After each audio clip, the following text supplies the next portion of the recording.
We are just surrounded by automation, right? It's building our cars, packing our food, assembling all the devices we use every single day. But what if I told you the powerful, precise force behind a lot of this modern magic isn't what you'd expect? We're about to pull back the curtain on a technology that's incredibly powerful, surprisingly simple, and yeah, it's been hiding in plain sight this whole time. Okay, so just look at this. Inside factories all over the world, you've got machines like this one performing these tasks with just incredible speed and force. They're gripping, pressing, sorting 24/7. And the natural assumption is that this is all driven by huge electric motors and really complex electronics. Makes sense, right? But what if I told you that for a huge, huge number of these jobs, the main power source isn't a whirring electric motor at all? What if it's something way simpler, something much more fundamental? Well, it's time to meet the invisible giant of industry. The force that's driving all this incredible action is just air. Seriously, plain old compressed air. Yeah, think about that for a second. Compressed air is so essential, so fundamental to manufacturing, that it's actually called the fourth utility. It's right up there with electricity, water, and natural gas. It's literally piped all through these factories, always on tap, just ready to go to work. So why? Why do engineers choose air so often? Well, this little chart here pretty much tells the whole story. Pneumatics, man, it offers a killer combination. It's simpler for one. The cost to buy it and maintain it is way lower than hydraulic or electric systems. And its reliability, it's excellent. In manufacturing, that combo is it's tough to beat. And that's really the core idea here. In a super complex world, sometimes simplicity just wins. Pneumatics gives you powerful, repeatable motion without needing all these intricate controllers or super expensive motors. Okay, so how does it actually work? How do you turn simple air into this industrial force? Let's follow its journey, right from the compressor all the way to where the action happens. So the air coming from a factory's main lines, it's kind of wild. It can be humid, it can be dirty, and the pressure can be all over the place. So the very first step is to tame it, and you do that with an air preparation unit, just like this one. Think of it as a complete system with shutoffs, filters, and regulators, all dedicated to one thing, making that air clean, dry, and stable before it does any work. And this whole preparation thing, it happens in 4 key steps. First step, you've got a shutoff valve. That's for safety. Second, a filter. Its job is to screen out water and gunk that could mess up the components down the line. Third, and this one is crucial, is the regulator. It's what sets the exact pressure you need for the job. And then finally, in some cases, like for high-speed air tools, you might have a lubricator that adds a fine oil mist to keep everything running super smoothly. All right, so our air is clean, it's stable, and it is ready to go. But now it needs direction. It needs to be told what to do, when to do it, and where to do it. And that brings us to the 2 key parts of pretty much any pneumatic system, the brain and the muscle.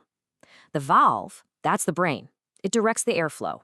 And the cylinder, well, that's the muscle, converting all that air pressure into actual physical motion. So this little device right here, this is a solenoid valve, and it's a perfect example of the brain. See, an electrical signal comes in from a control system, it energizes a coil inside, and that physically shifts the valve's internal parts. It's basically a super high-speed traffic cop for air, instantly opening and closing pathways to send that air exactly where it needs to go, right when it needs to be there. Now, on an engineering drawing, that physical valve we just saw gets simplified into a symbol that looks like this. And don't let it intimidate you, okay? It's really just a simple map.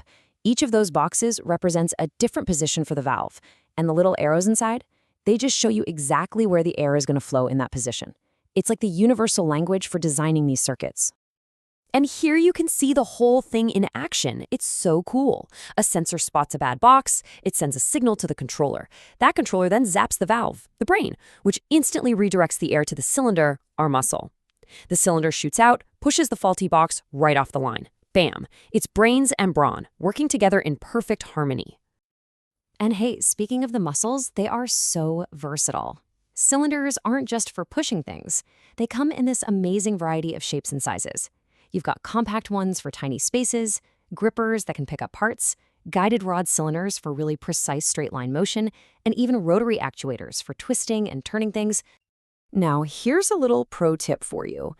Connecting all these parts together, well, knowing this one thing can save you a ton of headaches.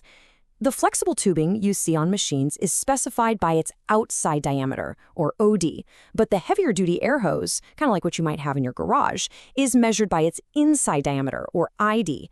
Knowing that one little difference is absolutely key to getting the right fittings. Trust me on that. All right, so we've seen the different parts and how they all work together. Now let's kind of zoom out and take a look at where this amazing technology is actually being put to use, like every single day. If you look at complex industrial machines, you're going to see something like this a lot. It's called a valve manifold. It's basically a single block that groups a whole bunch of valves together. What this does is it drastically simplifies the plumbing and the wiring, and it lets a controller coordinate a whole symphony of precise, powerful movements, all with perfect timing. And here's a closer look at some of the real workhorses. These simple, round-body cylinders, they're used for just countless tasks. Things like clamping a part in place while it's being worked on, or positioning a product for the next step on an assembly line. They're just simple, they're super reliable, and they do the exact same motion perfectly thousands and thousands of times a day. Okay, and this is where it gets really cool, especially if you have a workshop of your own. Pneumatics isn't just for these massive factories. It's actually accessible enough for hobbyists to build some incredible stuff, like this automated clamp for a chop saw. A simple cylinder and a valve, and you can make your own tools safer and way more efficient. How cool is that? So, we've seen what pneumatics is, how it works, and where it gets used. Let's start to wrap this up with, the final verdict on why this technology is just so dang powerful. I mean, when you put pneumatics head-to-head with electromechanical systems, the advantages for a lot of jobs just become crystal clear. The initial cost is a lot lower. You get more force out of a smaller package, which is huge.